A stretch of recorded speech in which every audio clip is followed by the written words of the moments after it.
Hey everyone, स्वागत है आपका मेरे चैनल पर। इस चैनल पर आप इंग्लिश स्टोरीज से रिलेटेड वीडियोस देखते हैं जिसमें कि इंग्लिश स्टोरीज का हिंदी में अनुवाद करना सिखाया जाता है।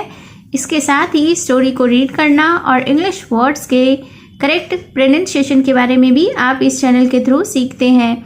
तो अगर आप इस चैनल पर न्यू हैं, मेरी वीडियो को पहली बार देख रहे हैं, तो मेरे चैनल को सब्सक्राइब ज़रूर करें और जो बेल का आइकन दिख रहा है उसे भी प्रेस कर दें ताकि मैं जब भी वीडियो अपलोड करूं तो इसका नोटिफिकेशन आप तक पहुंच जाए। तो आज जो मैं स्टोरी लेकर आई हूं यह एक शॉर्ट मॉरल स्टोरी है, बहुत ही अच्छी कहानी है। वीडियो के एंड तक बने रहिएगा। इस स्टोरी में यूज़ होने वाले वर्ड्स एडवांस्ड लेवल के हैं, तो आपको इस स्टोरी में बहुत सारे न्यू वर्ड्स भी मिलेंगे। तो चलिए स्टार्ट करते हैं आज का यह स्टोरी। आज के स्टोरी का टाइटल है a mother teaches a lesson. Mother का अर्थ होता है माँ, टीचेस यानी कि सिखाती है, लेसन का अर्थ होता है सबक या पाठ।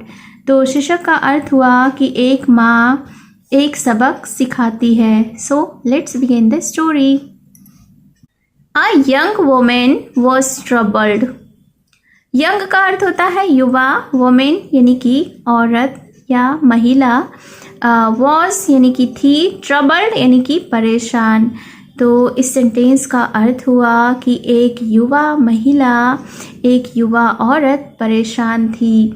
She told her mother, "It seems that as one problem is solved, a new one crops up."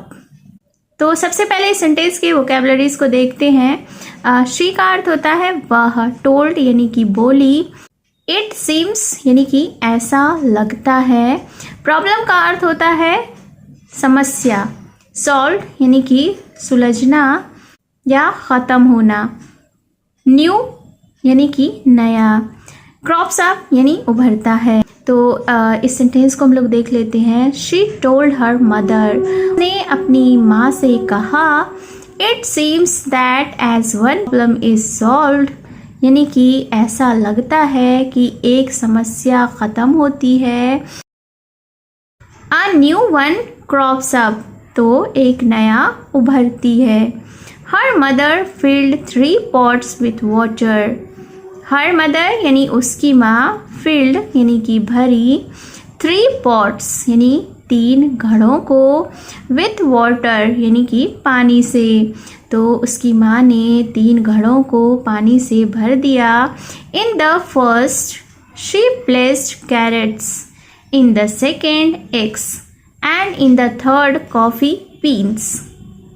In the first यानी कि पहले में यानी पहले घड़े में, she placed carrots, placed यानी कि रखा, carrots यानी कि गाजर। तो पहले घड़े में उसकी माँ ने गाजरों को रखा, गाजर रखा। in the second eggs और दूसरे में अंडों को, and in the third coffee beans और तीसरे घड़े में उसकी माँ ने कॉफ़ी के बीज को डाला। आफ्टर बॉइलिंग दैम, बॉयल का अर्थ होता है उबलना, तो आफ्टर यानी बाद में, यानी कि उन्हें उबालने के बाद तीनों घड़ों में जो भी चीज़ें रखी थी, पहले घड़े में कैरेट्स यानी कि गाजर, दूसरे घड़े में अंडे और तीसरे घड़े में कॉफ़ी के बीज को उबालने के बाद, शी टुक देम आउट, उसने उन सबको बाहर निकाला। Turning to her daughter, she said, touch each of these. अब फिर उसके बाद क्या हुआ, turning to her daughter, turning यानी मुड़कर, डॉटर का अर्थ होता है बेटी।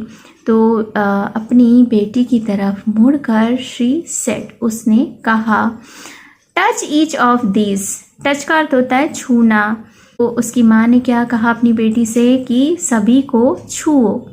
The young women touched them and said, the carrots are soft. अब युवा औरत ने उन्हें छुआ, एंड सेड और कहा, द कैरेट्स आर सॉफ्ट, क्या कहा कि गाजर नरम है, सॉफ्ट का अर्थ होता है नरम।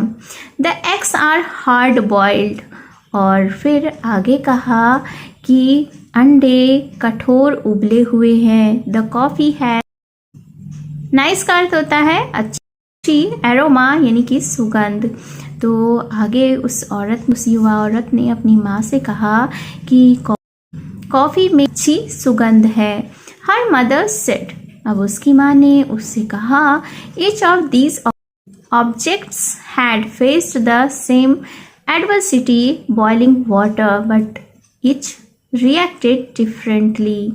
तो इस सेंटेंस के वोकैबुलरीज को देखते हैं। सबसे पहले ईच का अर्थ होता है प्रत्येक, ऑब्जेक्ट्स यानी कि वस्तु, फेस्ड यानी कि सामना किया, सेम यानी समान, एडवर्सिटी का अर्थ होता है प्रतिकूलता, बॉइलिंग वाटर यानी उबला हुआ पानी, रिएक्टेड यानी कि प्रतिक्रिया करना, प्रतिक्रिया किया, डिफरेंटली यानी कि अलग अलग। तो फिर क्या हुआ कि हर मदर सेड, उसकी माँ ने कहा कि each of these objects had faced the same adversity, यानी कि सारी ही वस्तुओं ने समान प्रतिकूलता का सामना किया है। बॉइलिंग वाटर जो कि उबला हुआ पानी था, बट ईच रिएक्टेड डिफरेंटली, लेकिन सभी ने अलग अलग प्रतिक्रिया किया। The carrots went in strong, however it softened. Strong का अर्थ होता है मजबूत, however यानी कि तथापि, softened यानी कि नरम। तो इस सेंटेंस को हम लोग देखते हैं कि the carrots went in strong। अब उसकी माँ ने आगे कहा कि गाजर बहुत ही स्ट्रॉन्ग है, however यानी कि तथापि, it softened जबकि यह नरम हो गया। The egg had been fragile but it hardened, यानी कि अंडे बिल्कुल ही कमज़ोर थे, but it hardened लेकिन यह कठोर हो गए। And the coffee beans changed the water, और कॉफ़ी के बीजों ने पानी को बदल दिया। So which one of these are you? इसलिए तुम इनमें से क्या हो? When adversity knocks at your door, how do you respond? Knocks का अर्थ होता है खटखटाना, डोर यानी कि दरवाज़ा, रिस्पॉन्ड यानी कि प्रतिक्रिया। तो उसकी माँ ने आगे कहा कि when adversity knocks at your door, यानी कि जब प्रतिकूलता तुम्हारे दरवाजे पर खटखटाती है या दस्तक देती है, हाउ डू यू रिस्पॉन्ड, तो तुम प्रतिक्रिया कैसे करती हो? Are you a carrot, an egg और अ कॉफ़ी बीन, क्या तुम एक गाजर हो, एक अंडे हो या कॉफ़ी बीन यानी कि कॉफ़ी के बीज हो? Moral of the story is always be strong. Always यानी कि हमेशा, बी यानी कि बनो, स्ट्रॉन्ग यानी कि ताकतवर। तो इस स्टोरी से हमें यह सीख मिलती है कि हमें हमेशा ही स्ट्रॉन्ग यानी कि मजबूत बनना चाहिए। So it was the story. उम्मीद है आपको यह स्टोरी पसंद आई होगी और आपने इस स्टोरी में बहुत सारे न्यू वर्ड्स भी सीखे होंगे। तो अगर आपने अभी तक मेरे चैनल को सब्सक्राइब नहीं किया है तो चैनल को सब्सक्राइब ज़रूर करें और बेल का आइकन भी प्रेस कर दें और कमेंट बॉक्स में ज़रूर बताएं कि आपको यह स्टोरी कैसी लगी। तो मिलती हूँ मैं फिर से एक न्यू इंटरेस्टिंग मोरल स्टोरी के साथ। Till then take care and bye bye.